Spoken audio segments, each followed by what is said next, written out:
Okay, तो कल की क्लास में स्टमक, लीवर, पैंक्रियाज इसका कंबाइंड फिगर बना था और स्टमक के बारे में हम लोगों ने कुछ लर्न किया।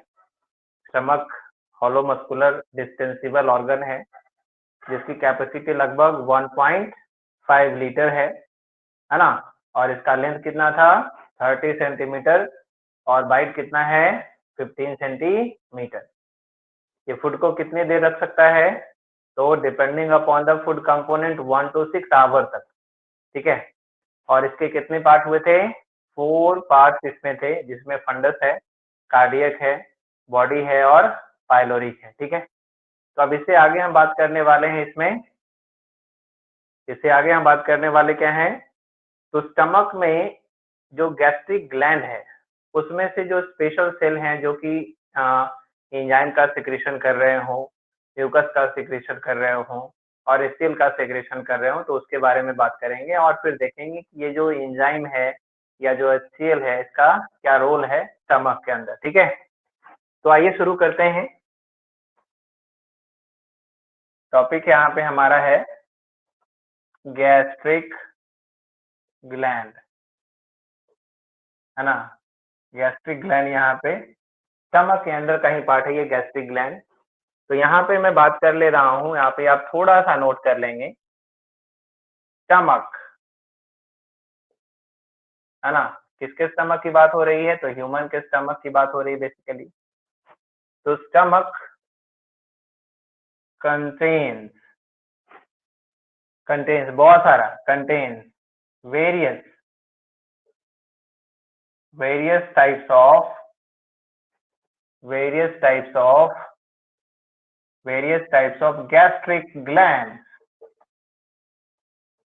Gastric gland for secretion of gastric juices।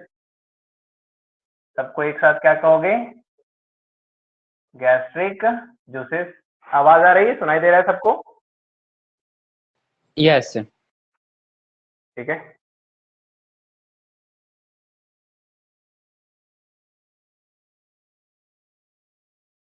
Okay, तो स्टमक में वेरियस ही नहीं बल्कि मिलियंस टाइप का, मिलियंस नंबर, इसका मिलियंस में जाएगा और कई तरह के जो है वो गैस्ट्रिक ग्लैंड प्रेजेंट है। एक्चुअली वर्क क्या है इसका, गैस्ट्रिक जूस सिक्रेट करना।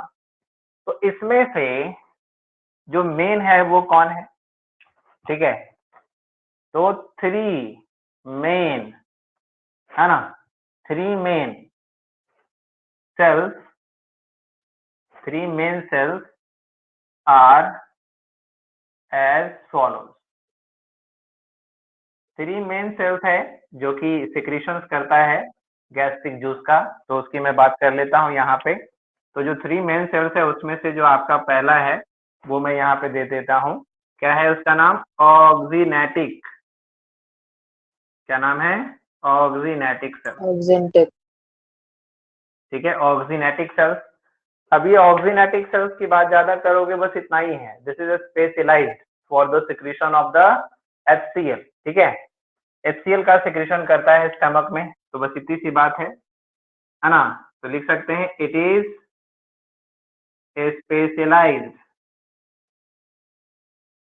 इज स्पेशलाइज्ड फॉर, है ना, specialised for secretion of HCl या हाइड्रोक्लोरिक एसिड, HCl का सिक्रीशन करता है ये।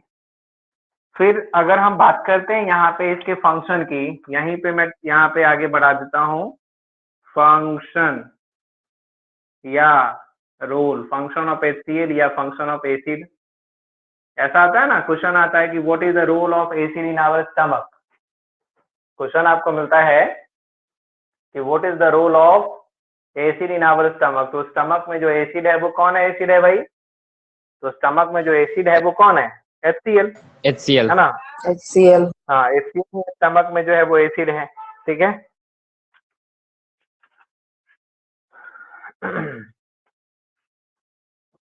ओके, तो आइए समझते हैं ऑक्सीनेटिक सेल। ऑक्सीनेटिक सेल को हम पैरिएटल सेल भी बोल सकते हैं। इसका अनदर नेम क्या है? Parietal cell. ठीक है, पैरिएटल सेल। पैरिएटल सेल भी बोल सकते हैं इसको। ठीक है, कहीं कहीं पे लिखा रहता है पैरिएटल सेल, ये अलग है, ये इसका पार्ट आ गया है। ठीक है, और ये इसका पार्ट है, इसको हम कह सकते हैं। यहाँ पे ऐसे लिख दो और, तो आपको ध्यान आ जाएगा इसकी बात मैं कर रहा हूँ। तो फंक्शन ऑफ HCl क्या है? सोचो खुद से। Makes the food acidic. killing microbes.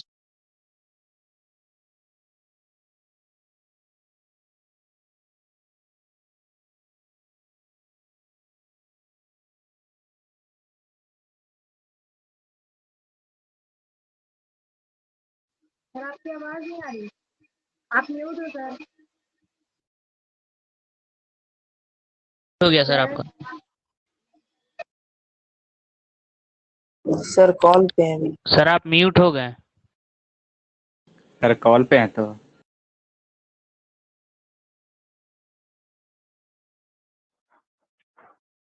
तो फंक्शन ऑफ HCl। अब सोचो कि एसिड है तो क्या करेगा acid?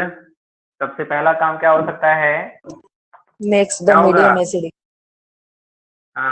It create acidic medium in stomach. Stomach में एसिडिक मीडियम क्रिएट करता है। कितना? तो कितना पीएच होना चाहिए? लगभग 1.2 से लगभग होना चाहिए 3.0 तक, ये पीएच होना चाहिए, है ना। इधर कर दे, पीएच कितना मेंटेन होना चाहिए? तो पीएच 1.2 से इक्वल टू हो 3 जाएगा 1.2 से 3. 1.2 to 3.0, इतना से इतना के बीच में होना चाहिए पीएच। अब ये इसका मतलब है कि अगर पीएच मेंटेन नहीं हुआ तो स्टमक में डाइजेशन सही से नहीं हुआ। अगर पीएच No, का sir. मेंटेनेंस, अगर एक बात और का ख्याल रखना है, एक बार बोर्ड में ये क्वेश्चन आया था, है ना, ये क्वेश्चन आया था कि right the name of chemical substance which has pH 1। ठीक है, केमिकल सब्सटेंस का नाम बताओ जो pH 1 कंटेन करता हो। तो actually no one chemical substance या केमिकल, ऐसा कोई भी केमिकल नहीं है जिसका pH कितना होता है? 1 होता है। उससे ज्यादा होगा लेकिन बिल्कुल 1 नहीं होता है। ठीक है, ऐसा कभी क्वेश्चन आया था तो वो बोनस मार्किंग मिला था बच्चों को, स्टूडेंट्स को बोनस मार्किंग मिला था, है ना, बोर्ड में। तो इस तरह से बहुत सारी चीजें आती हैं। ठीक है, तो ध्यान देना है कि जो पीएच मेंटेन होता है वो 1.2 के बाद, हालांकि यहाँ से अगर बढ़ा दें, अगर 1.5 भी कर दें तो कोई बात नहीं। अब कहोगे कि ज्यादा से ज्यादा HCl ही है, एसिड ही है, बहुत ज्यादा उसके अंदर HCl है। ठीक है, तो इस अनुसार से एसिडिटी वो मेंटेन कर रहा है उतना। ठीक है, पीएच वो मेंटेन करके रख रहा है। और ये जो इस रेंज का जो पीएच है स्टमक में, ये बेटर ऑप्शन है इजी डाइजेशन के लिए। ठीक है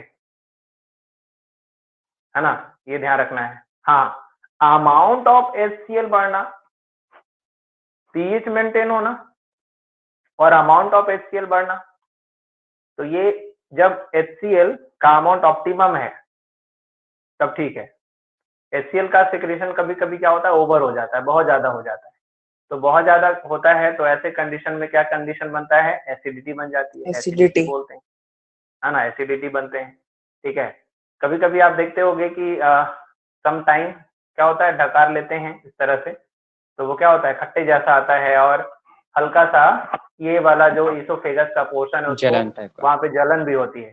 ठीक है, और ऐसा कंडीशन जनरली तब होता है जब हम भूखे रहते हैं, और भूखे रहते हैं तो ये जो इसोफेगस वाला एरिया है उसमें जलन होता है। तो ये जो इसोफेजियल एरिया में जो आपको बर्निंग सेंसेशन मिल रहा है ड्यूरिंग द हंगर कंडीशन, तो उसको हम कहते हैं हंगर पैंग। क्या बोलते हैं उसको? हंगर पैंग बोलते हैं। ठीक है, यानी भूखे रहने पे जो जलन होता है पेट में उसको कहते क्या है? हंगर पैंग बोलते हैं। यानी खाना खाओगे तो ये जलन क्या होगा? खत्म हो जाएगा। ठीक है सर, बिना फूड का भी HCl सीक्रेट होता है? क्या? अगर स्टमक में फूड नहीं रहेगा फिर भी HCl सीक्रेट होगा। HCl कंटिन्यू सीक्रेट होता है बट म्यूकस सीक्रेशन रिस्ट्रिक्टेड है ना। हाँ, यानी HCl जो है उसका सीक्रेशन होगा, ऑप्टिमम लेवल पे वो सीक्रेट रहेगा, ये ऐसा नहीं कि बंद हो जाएगा, है ना। तो आगे समझते हैं। इट मेक्स, अपने आप याद रख लोगे, it makes the food soft, soft बना देता है, फूड को सॉफ्ट बनाएगा ना। एसिड है बताओ, फूड जाएगा तो उसको कोरोड करेगा, सॉफ्ट हो जाएगा। इसके बाद और क्या करेगा? It kills pathogen, Microbes. हाँ, it kills pathogen, it kills pathogen containing in food। Microbes तो है ही, पैथोजन माइक्रोब्स तो है ही, लेकिन हम बेसिकली उसकी बात करते हैं। पैथोजन टर्म बोलते हैं तो क्या मतलब निकलता है मालूम है ना? जो हार्म हार्मफुल करता है बॉडी। माइक्रोब्स। हाँ, disease causing microorganisms are called pathogen होता है ना। चलिए, तो आगे अब इसको हम समझते हैं। ठीक है, यहाँ पे मैं मिटा दूं ऊपर में, क्योंकि नीचे देखने में थोड़ी परेशानी होती है। अब ये नंबर सर थोड़ा 4 बड़ा बड़ा लिखिए। फंक्शन ऑफ, ओके, तो आवाज सुनाई दे रहा है, लिख पा रहे हो? उसके बाद अब यहाँ पे Yes. थोड़ा बड़ा लिख देता हूँ, ठीक ना। अब यहाँ पे कह रहे हैं कि पैथोजेंस को किल कर दे रहा है, इसके साथ साथ और क्या कर सकता है HCl? सोचो, HCl और क्या Activates करेगा? pepsin.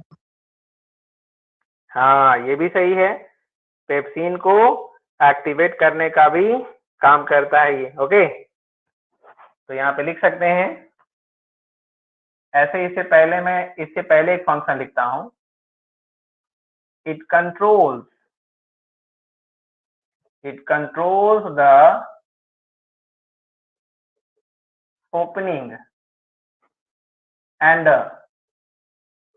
Closing of pyloric valve।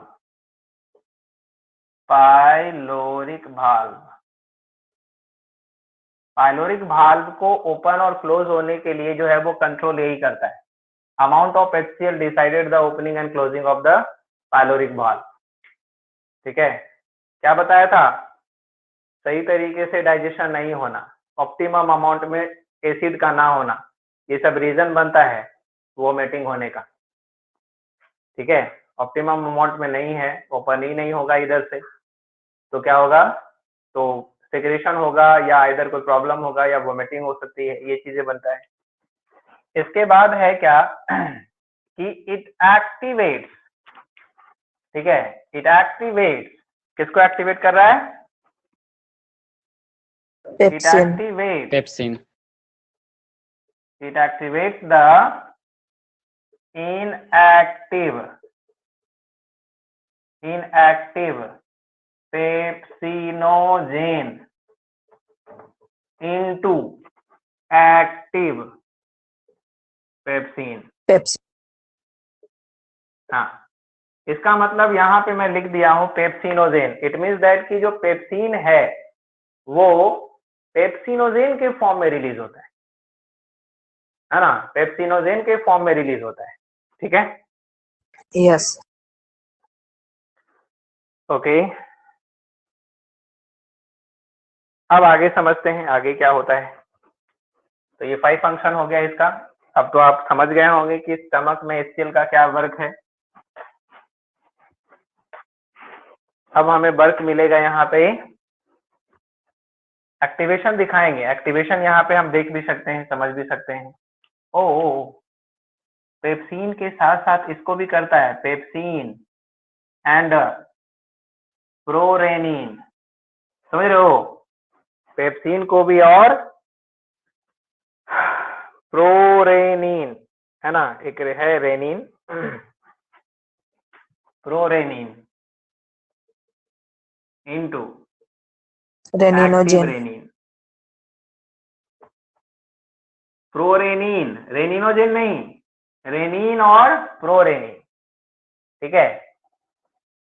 Pep's ऐसा नहीं ऊपर है में क्या कि लिखे सब में हैं? नोजेल लगाइएगा आप, सब में नोजेल नहीं लगाना है, ठीक है। क्या बोलिए, it activates the inactive pepsinogen into active pepsin and prorenin into renin. एक बात का ख्याल रखना, मैं बताता हूं आपको, कंफ्यूज नहीं होना है। रेनिन, ये मीनिंग को अच्छी तरह से देख लीजिएगा, मीनिंग को अच्छी तरह से देख लीजिएगा। ये एंजाइम है, एंजाइम है, और एक रेनिन ये है जो कि हार्मोन है। ओ लिसन, सुनाई दे रहा है आपको? यस। कहोगे Yes. क्या बात है भाई, नाम एक ही है, प्रोनाउंसिएशन लगभग एक ही है। ठीक है, तो रेनिन एंड रेनिन, ठीक है। तो ये रेनिन स्टमक से बन रहा है एंजाइम, और ये रेनिन जो है ये हार्मोन है जो कहाँ रिलीज हो रहा है, तो किडनी। कहाँ? Kidney, yes. किडनी के फंक्शन को इनहेंस करने के लिए, फिल्ट्रेशन को बढ़ाने के लिए ये रेनिन यहाँ पर सिक्रेट होता है हार्मोन के फॉर्म में किडनी से, है ना। जक्स्टा ग्लोमेरुलर सेल्स है, वहीं पे इसका सिक्रेशन होता है, क्योंकि आपका क्यूबाइडल एपिथेलियम वहां पे प्रेजेंट होता है, ठीक है। और ये रेनिन देखो Yes. है ना रेनिन। तो बहुत ध्यान देना है कि रेनिन डबल एन और NIN, that's all. Double N इस्तेमाल करेंगे तो एंजाइम वाला, और ओनली NIN इस्तेमाल करेंगे तो हार्मोन वाला, Hormone. ओके।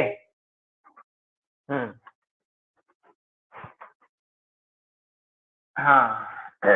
तो अब हमें देखना है जो इसके बाद है, वो है सेकंड में, ऐसे कर देता हूं। सेकंड में आपका मिलता है जिसको कहते हैं पेप्टिक सेल या जाइमोजीन सेल या चीफ सेल, ठीक है। पेप्टिक सेल, पेप्टिक सेल या चीफ, Gymnogen cell. चीफ और जाइमोजीन, जाइमोजीन सेल। ये है एक बाम तीन काम, नहीं, एक ही का कई नाम है, ठीक है। एक ही का कई नाम है, लेकिन काम तो एक ही करता है। क्या काम करता है ये बताओ? It Secret pepsin. स्पेशलाइज्ड, हाँ, it specialized to secrete, it specialized to secretes enzymes, ऐसे करके लिखो, to inactive enzyme. Inactive enzyme को मालूम है एक टर्म में क्या बोलते हैं? Proenzyme. क्या बोलते हैं? प्रो एंजाइम, ठीक है। तो टू इनएक्टिव एंजाइम कौन कौन बताओ, कौन कौन? Pepsinogen और prorenin. Pepsinogen and prorenin, pepsinogen and prorenin and one enzyme. यानी एक्टिव हो गया, ये एंजाइम टर्म खाली इस्तेमाल किया तो एक्टिव रिप्रेजेंटेशन है। बोलो कौन? Gastric lipase. Any problem? Gastric lipase, ठीक है। चीफ के बाद क्या सर? अभी हम फंक्शन, हाँ बोलो। चीफ के बाद पेप्टिक सेल और दूसरा नाम क्या था? जाइमोजीन, ZYMOJEN, zymogen, zymogen, okay. Yes sir. ठीक है।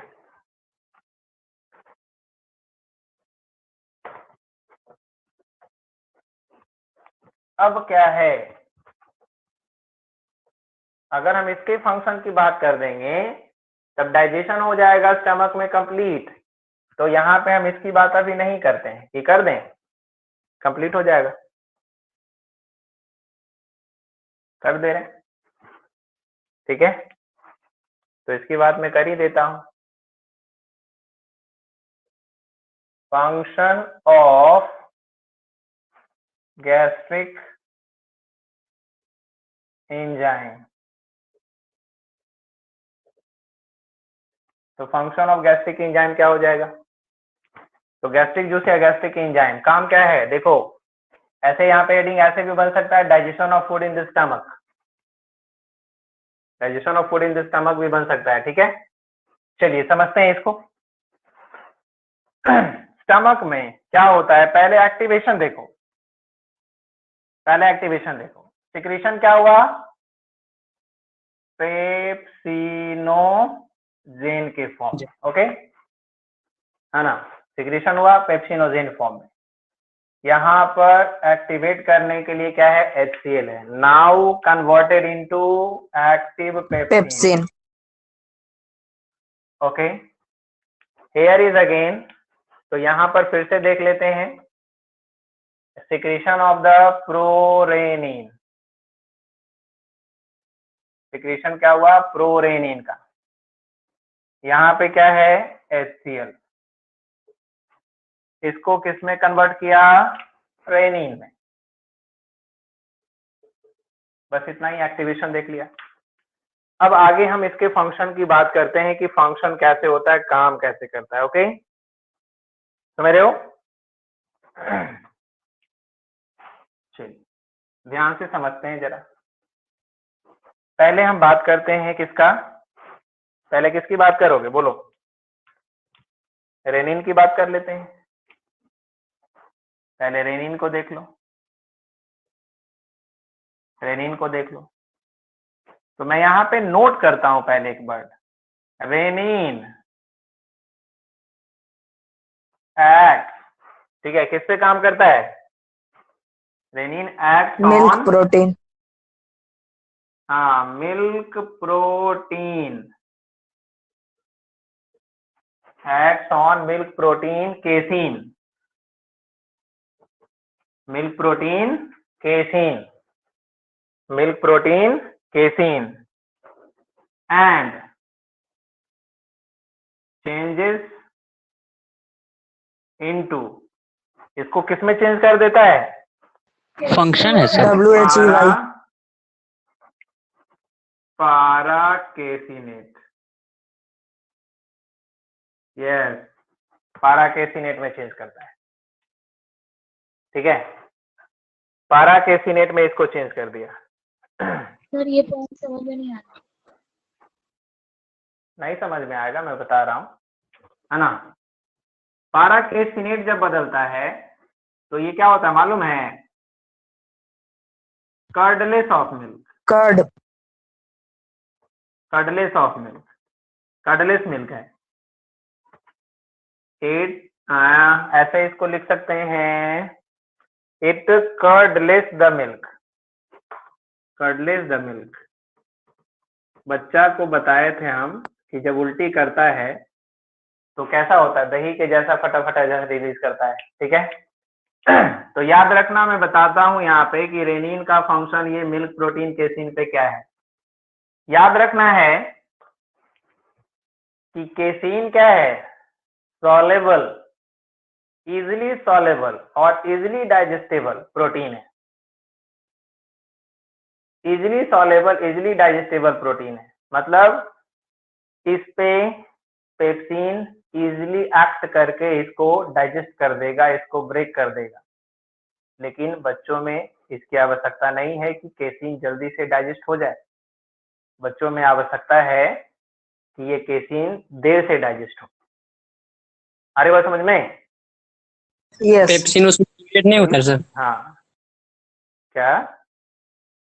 पेप्सिन इन्फेंट्स में सीक्रेट नहीं होता? होता है, बिल्कुल होता है। अभी आगे अभी करना बाकी है, मैं सब बता रहा हूँ, उसको समझिए। बिल्कुल होता है। तो जो सर केसिन अगर है, डायरेक्ट दही पियेंगे easily- तो रेजिन एक्ट नहीं करेगा? क्या चीज? दही? अरे यार, तुम तो अजीब, तुम दूसरा चीज तुम सोचने लगे हो। कार्डलेस ऑफ मिल्क का मतलब हो गया कि उसको दही थोड़ी बना दिया है। ऐसा नहीं ना है कि लैक्टोबैसिलस इस्तेमाल हो गया पेट के अंदर और वो अब दही बन गया। No no no, curdles of milk मतलब कि जो मिल्क था वो चेंज इस तरह से हुआ कि they look like the curd, not actually the curd. क्या समझा? Not remains as a liquid form, they change into the complex curd like form। थक्का जम गया, सॉलेबल नहीं रहा। आ रही बात समझ में? जो एकदम देखो, डाइजेशन जो सॉलेबल होने की जरूरत है वहां पर ही क्या हुआ? थक्का बन गया, कॉम्प्लेक्स बन गया, जम गया वो। आ रहा बात समझ में? यस। Yes, इसका sir. मतलब दही थोड़ी खा लेंगे, दही वाली बात दूसरी है। यहाँ पे फॉर्म जो चेंज हुआ वो similar to the curd like structure, not actually the curd. Curdles of milk की आवश्यकता क्यों पड़ी? है ना? तो कॉम्प्लेक्स बनाने के लिए। ये और कॉम्प्लेक्स हो गया। तो जो कॉम्प्लेक्स फॉर्म है वो क्या हो गया? पाराकेसिनेट। क्या हो गया? पाराकेसिनेट। ये पाराकेसिनेट, देखो यहाँ पे लिख दे रहा हूं, यहाँ पे मैं बना दे रहा हूं, आप समझ जाओगे। Milk protein casein, here is the casein, casein, okay, casein. और यहाँ पे क्या है? तो enzyme renin, Renin. Renin. Now renin convert the casein into paracaseinate. Paracasinate. अब यहाँ पे लिख दो आप कि ये सॉलेबल है और ये क्या हो गया? इनसॉलेबल। सोचो समझो क्यों भाई? हम तो डाइजेशन में सॉलेबल बनाते हैं और यहाँ पे हम इनसॉलेबल बना रहे हैं। पर्पस हमारा क्या है? पर्पस हमारा यही है, prevent easy digestion of the casein. Easy digestion को प्रिवेंट करो, है ना? तो फिर बैठे रहो। मदर जो है, बच्चे की जो माँ है, वो आराम से बच्चे के साथ बैठी रहेगी, है ना? बैठी रहेगी आराम से, पिएगा, 15 से 20 मिनट होगा, रोना शुरू। क्यों हो गया? दूध पीता भी कितना है वो, मिल्क फीडिंग करता भी कितना है? सर मदर मिल्क में होगा कि दोनों मिल्क में होगा? मदर मिल्क या तो कोई भी मिल्क। यहाँ पे क्या लिखा है? मदर मिल्क लिखा है या मिल्क प्रोटीन लिखा है? Milk milk protein. प्रोटीन लिखा है। अब वो गाय के ये चाहे तो काऊ मिल्क रहे, बुफेलो मिल्क रहे, कैमल का मिल्क रहे, या गोट का मिल्क रहे, या सीप का मिल्क रहे, मिल्क चाहे वो किसी का हो, उसमें केसिन होगा। एक बात और याद रखना, white colour of the milk is due to the presence of casein protein. Casein.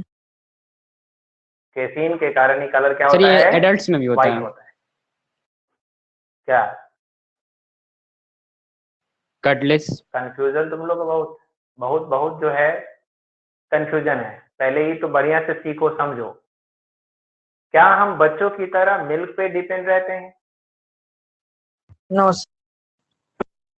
अगर हम मिल्क पे डिपेंड रहते तो हमें भी कर्डनेस होने की आवश्यकता था, मिल्क को जो है ये केसिन को कॉम्प्लेक्स करने की आवश्यकता थी। लेकिन बच्चे सिर्फ और सिर्फ जो है, खास करके 6 महीने तक के बच्चे, जैसे जैसे जैसे जैसे हम उसको फूड हैबिट देते हैं वैसे वैसे रेनिन सिक्रीशन घटता चला जाता है और एडल्टरेशन आते आते रेनिन और गैस्ट्रिक लाइपेज का सिक्रीशन क्या होता है बट नॉट इन फंक्शनल। क्योंकि अब हमारे बॉडी में ओनली मिल्क नहीं बल्कि हम फूड भी ले रहे हैं, तो उसको कंडेंस करने की कोई आवश्यकता ही नहीं। तो कंडेंस की आवश्यकता किसको पड़ेगी? शिशु में, बच्चों में, Infants. infant में। आ रहे हो समझ में? क्लियर हुआ? Yes, sir. Renin acts on the milk protein casein and changes into para-caseinate. Curdness of curdness न मिल्क मतलब मिल्क को थक्का बना दिया, कॉम्प्लेक्स बना दिया। अब तो समझ में आ गया होगा कि बच्चे को इसलिए हम इसको सॉलेबल को इनसॉलेबल बनाते हैं ताकि वो देर तक डाइजेस्ट करता रहे। जो आधे घंटे में समाप्त हो जाता, आधे घंटे में रोने लगता, 1 घंटे में रोने लगता, वो करीब करीब एक बार बढ़िया से दूध पी लेगा तो 3 घंटे, 2.5 घंटे, 4 घंटे तक बच्चा क्या होगा? सोएगा या खेलेगा, रोएगा नहीं, भूख नहीं लगेगा उसको। हाँ, 3 घंटे के बाद, 2.5 घंटे के बाद आप उसको और मिल्क पिला सकते हैं क्योंकि मोस्ट ऑफ द डाइजेशन जो है उसका क्या होगा? हो गया होगा 2 घंटे के बाद, 2.5 घंटे तक हो गया होगा। क्योंकि आपको मालूम है जहां तक कि अगर मिल्क से ज्यादा अगर प्रोटीन है तो कितने देर में डाइजेशन हो जाता है? 2 से 3 घंटे तक में, है ना? Yes. और खास करके बच्चों में और जल्दी होता है, उसका मेटाबॉलिज्म और ज्यादा होता है और जल्दी ही होता है। अगर सो गया तब 4 घंटा, लेकिन अगर जागे रहा तो 2 से 2.5 घंटे में वो फिर से आपको साइन देना शुरू करेगा कि भाई, है ना, कुछ देर में आपको जो है बॉटल लाना पड़ेगा।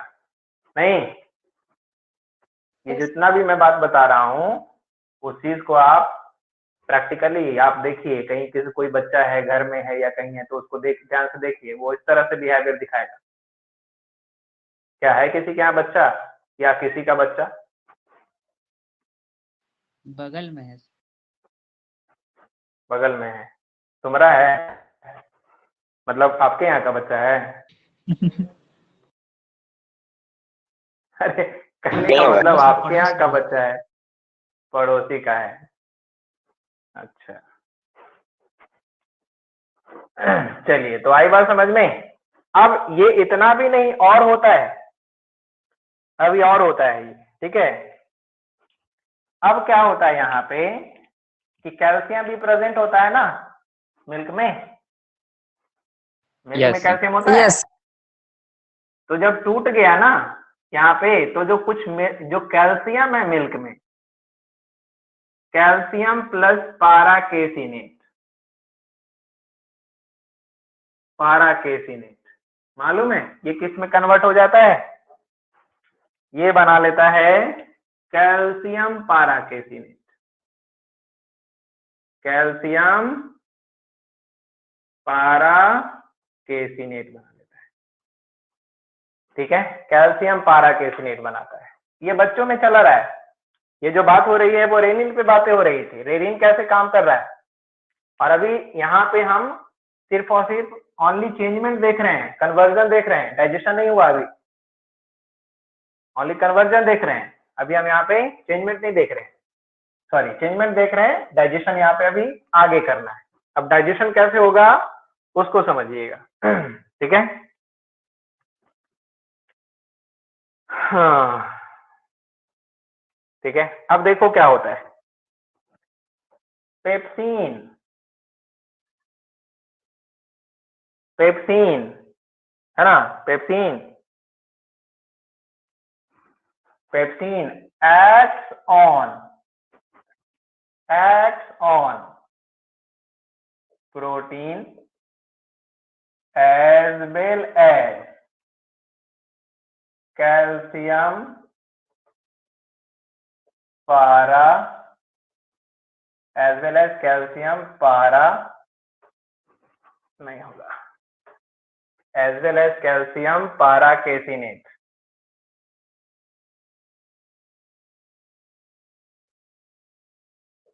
ठीक है। पेप्सिन किस पे एक्ट कर रहा है? तो प्रोटीन पे और कैल्शियम पाराकेसिनेट टू प्रोड्यूस, है ना, टू प्रोड्यूस क्या बना देगा? टू प्रोड्यूस पेप्टोन, छोटा छोटा मॉलिक्यूल, पेप्टोन प्रोटियोजेज, है ना, पेप्टोन्स बना देगा, प्रोटियोजेज बना देगा, और लॉन्ग पेप्टाइड्स। अब ये चीज क्या होता है, ये भी चीज मैं बता दूं कि ये पेप्टाइड क्या है। पेप्टाइड क्या है भाई, क्या मालूम, कोई बता सकता है peptide? Thread like structure. No, हाँ कुछ ऐसा ही कुछ है, बट समझना है। देखो थोड़ा सा समझ लो, प्रोटीन एक्चुअली में क्या होता है बच्चा, प्रोटीन होता है पॉलीपेप्टाइड। प्रोटीन होता है पॉलीपेप्टाइड, ठीक है। तो याद रखना ये जो पेप्टाइड है ये क्या है, तो ये स्मॉल चेन है, किसका बोलो, अमाइनो एसिड का। अमाइनो एसिड का, यस, है ना। छोटा चेन जो है अमाइनो एसिड का वो क्या हो गया, पेप्टाइड हो गया। और इस तरह से अगर चेन ऑफ पेप्टाइड जोड़ देते हैं तो क्या बन जाता है, प्रोटीन। अमाइनो एसिड के छोटे छोटे समूह को पेप्टाइड, और वही पेप्टाइड को जब हम ऐड करते हैं तो बन जाता है पॉलीपेप्टाइड, एंड पॉलीपेप्टाइड को हम क्या कह देते हैं, प्रोटीन। प्रोटीन। ठीक है। उसी तरह से सैकेराइड जिसको शुगर बोलते थे, तो ग्लूकोज, ट्रायोज, टेट्रोज, पेंटोज, ठीक है, ये सभी क्या है, छोटे शुगर है, जिसको हम क्या बोलते हैं, मोनोसैकेराइड। क्या बोलते हैं इसको, मोनोसैकेराइड्स। अब मोनोसैकेराइड अगर दो वो मिल जाएगा तो क्या हो जाएगा, डाइसैकेराइड। और तीन मिल जाएगा तो क्या हो जाएगा, ट्राइसैकेराइड। पॉलीसैकेराइड। इस तरह से अगर बहुत सारा मिल जाएगा तो पॉलीसैकेराइड, जैसे सेल्यूलोज है, स्टार्च है। अरे बात समझ में, यस सर। हाँ। तो बेसिकली जो पॉलीमर्स होते हैं जिसमें बहुत सारे मॉलिक्यूल होते हैं उसके लिए लगता है। इसी तरह से अगर डीएनए पढ़ोगे तो क्या पढ़ोगे, न्यूक्लियोटाइड। न्यूक्लियोटाइड कैसे बनता है, तो उसमें रहता है पेंटोज शुगर, उसमें रहता है नाइट्रोजन बेस, और रहता है फॉस्फेट। तो ये तीनों मिल करके, ध्यान देना, पेंटोज शुगर, नाइट्रोजन बेस और फॉस्फेट ग्रुप, ये तीनों मिलकर के क्या कहलाएगा एक साथ, न्यूक्लियोटाइड। न्यूक्लियोटाइड्स। और बहुत सारा न्यूक्लियोटाइड जब मिल जाएगा तब कहलाएगा पॉलीन्यूक्लियोटाइड। पॉलीन्यूक्लियोटाइड को एक नाम दे दिया, क्या, डीएनए या आरएनए।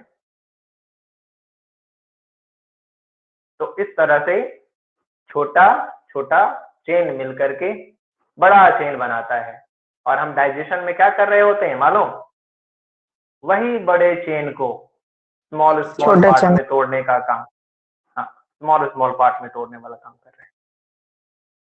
अंडरस्टूड? यस। ठीक है, क्लियर है, समझ में आ रही बात? यस। अभी लग रहा है कंफ्यूजन कम हो गया होगा या समाप्त हो गया होगा। ओके, तो अब कैसे, तो यहाँ पे जगह हमें चाहिए इसलिए मैं इसको मिटा दूं। अब यहाँ पे हमने लिखा हुआ है कि प्रोटीन और कैल्शियम पाराकेसिनेट पे काम करता है। तो आइए जरा एक मुफ्त देख लेते हैं एक बार कंप्लीटली कि कैसे डाइजेशन हो रहा है। तो ध्यान देंगे, पेप्सिन का यहाँ पे हम वर्क देख रहे हैं। और याद रखना बच्चों, कोई भी जो डाइजेशन होता है एक्चुअल, उसमें वाटर इन्वॉल्व होता ही है, इसलिए प्रोटीन के डाइजेशन में भी वाटर चाहिए। और यहाँ पे एंजाइम लिख दूं, कौन सा enzyme, pepsin. Pepsin. Pepsin can converted the protein. देखो आपको मालूम है ना, जो एंजाइम होते हैं वो रिएक्टेंट होते हैं, सॉरी कैटलिस्ट होते हैं। Only presentation is required, not take part in the reaction. मालूम? यस ये यस सर। पेप्सिन इसीलिए प्रेजेंट है कि वाटर और प्रोटीन दोनों जो है एकदम कंटिन्यूअसली एक दूसरे से रिएक्ट करता रहे, कंटिन्यूअसली रिएक्ट करता रहे, इसीलिए प्रेजेंट है। और तो समझते ही होंगे कि catalyst can enhance the rate of the reaction. Enhance the rate of reaction जैसे बोलता है कि कैटेलाइटिक रिएक्शन और अनकैटेलाइटिक रिएक्शन। अरे वो समझ में, reaction occur with the presence of catalyst और बिना कैटलिस्ट के। तो कहने का मतलब है कि अगर कोई रिएक्शन बिना कैटलिस्ट के हो रहा है तो 1 घंटे में 200 मॉलिक्यूल्स बनेंगे, ऐसा लिखा गया है। 1 आवर में 200 मॉलिक्यूल्स बनेंगे। और अगर कैटलिस्ट प्रेजेंट होता है तो 1 सेकेंड में 2 लाख मॉलिक्यूल्स बनेंगे। Speed of the catalytic reaction समझ में आ रहा होगा? Yes sir. अरे बात समझ में? फिर से सर। मतलब ये हो गया, मैं बता रहा था कि कैटलिस्ट यानी जो एंजाइम होते हैं वो होल्ड करते हैं किसको? रिएक्टेंट को, इसीलिए ताकि कंटिन्यूअस रिएक्शन चले। अब इसी में मैंने कहा कि अगर मान लो कि एंजाइम या कैटलिस्ट प्रेजेंट ना हो तो जो इफेक्ट है किसी रिएक्शन में वो कैसा होता है। तो अगर एंजाइम कोई भी, not only the digestion, any chemical reaction which can occur in the presence of enzyme और नॉट, तो एंजाइम के प्रेजेंस में जो होता है वो काफी स्पीड में होता है और एंजाइम के एब्सेंस में होता है वो काफी स्लो होता है। तो हमने एक रेंज लिया कि अगर कोई रिएक्शन, कोई केमिकल रिएक्शन जो कि एंजाइम के एब्सेंस में हो रहा है, एंजाइम के एब्सेंस में हो रहा है, ठीक है, तो 1 घंटे में वो 200 न्यू मॉलिक्यूल्स बना पाते हैं। लेकिन अगर कोई रिएक्शन एंजाइम के प्रेजेंस में हो रहा है तो क्या होता है? 1 सेकेंड में वो 2 लाख मॉलिक्यूल बनाते हैं। तो यहाँ हो गया कि एंजाइम के प्रेजेंट होने और ना प्रेजेंट होने पर केमिकल रिएक्शन में क्या इफेक्ट पड़ता है, ठीक है। तो here is the function of pepsin. In the presence of pepsin, protein and H2O can react continuously. And now यहाँ पे क्या प्रेजेंट है? Water, H2O। तो वाटर अगर यहाँ पे प्रेजेंट है तो यहाँ पे कौन सा केमिकल रिएक्शन हो रहा है? हाइड्रोलाइसिस, हाइड्रोलाइटिक हो रहा है, यानी हाइड्रोलाइसिस हो रहा है, ठीक है। तो ये कन्वर्ट हो जाता है किसमें? पेप्टोन प्लस प्रोटियोजेज, जो कि क्या है? पेप्टाइड्स हैं। पेप्टोन्स है, प्रोटियोजेज क्या है? पेप्टाइड्स है। इससे छोटा कि बड़ा? छोटा। ये दोनों छोटा। अब एक और बात, all proteins get digested by in the presence of pepsin or not? Not all the protein. Some of the protein get digested with the presence of pepsin. And here you notify that, क्या notify करोगे? Digestion of protein begins in the stomach. In the presence of pepsin enzyme. Pepsin. And the pepsin work in the acidic medium secreted from the peptic cell. Oxyntic cell. Pepsin secreted from the peptic cell. Okay, that's all. आगे, अब आगे समझते हैं क्या होता है।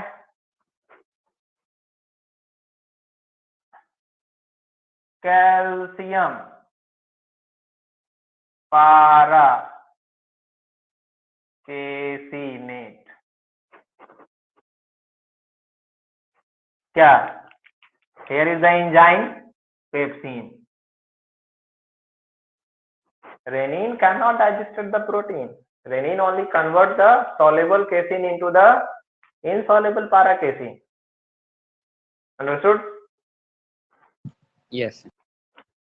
तो अब ये किस में टूट जाएगा बता दो जरा। Now they can converted into the peptide peptone और कैल्शियम अलग हो गया, है ना। पारा कैफिनेट जो प्रोटीन है they can converted into peptone, जो कि क्या है, पेप्टाइड है। Okay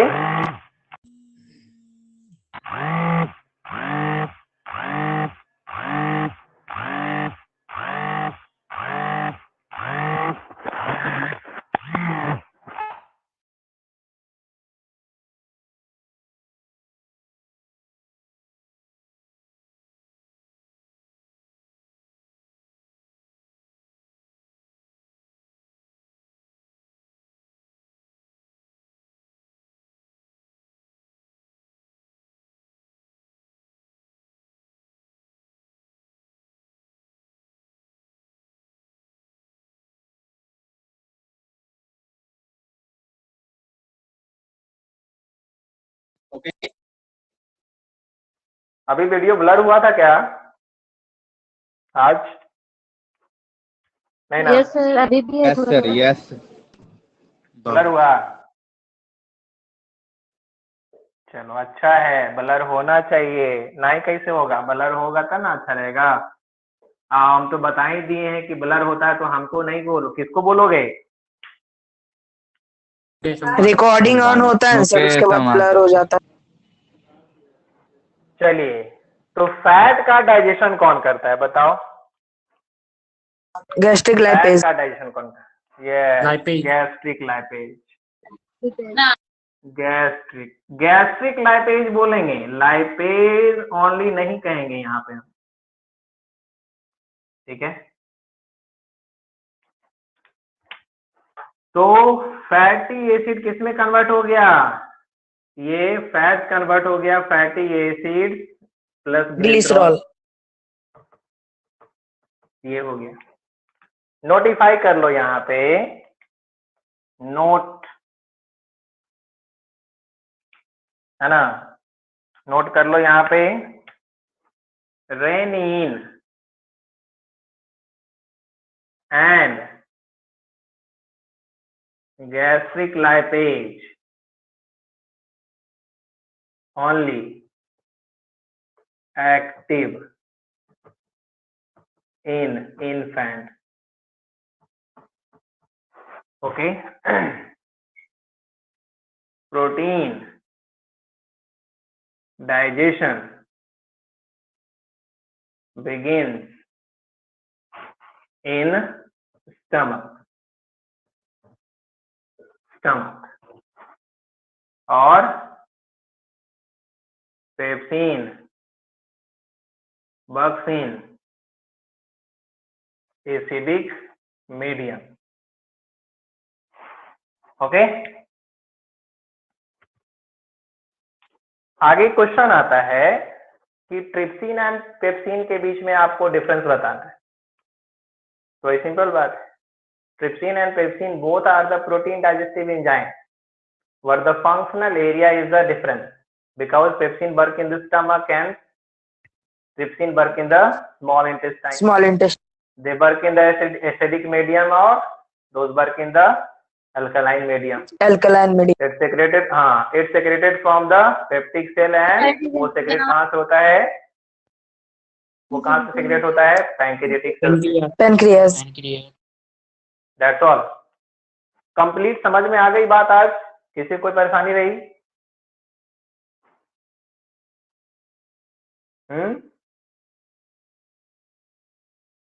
no sir. नहीं ना, चलिए। तो आज का क्लास यहीं, अब आगे की बात हम करेंगे। थोड़ा सा म्यूकस का बच गया और म्यूकस का फंक्शन बच गया है, और फिर लीवर पैंक्रियाज करेंगे नेक्स्ट क्लास में अगले दिन, ठीक है। और आपको मालूम है कि जो यूट्यूब चैनल है उसको आप लोग जो है, जो अगर नहीं सब्सक्राइब किया होगा तो वो कर लेगा, और मैं वीडियो अभी नहीं डाल पा रहा हूँ, क्यों? क्योंकि जो है वो नेट कम्प्लीटली समाप्त हो जाता है क्लास लेते, यही कारण है। हालांकि सारे वीडियो लगभग रिकॉर्डेड हैं और कुछ वीडियो की quality due to the net के कारण जो है वो खराब भी हो गई, ठीक है। तो इस कारण से लगा कि चलो अभी रहने देते हैं, ठीक है। अब तो भक्ति भी आने लगा है सर। क्या क्या आने लगा है? भक्ति सॉन्ग बहुत अच्छा था। अच्छा, वो नया वाला, ओके।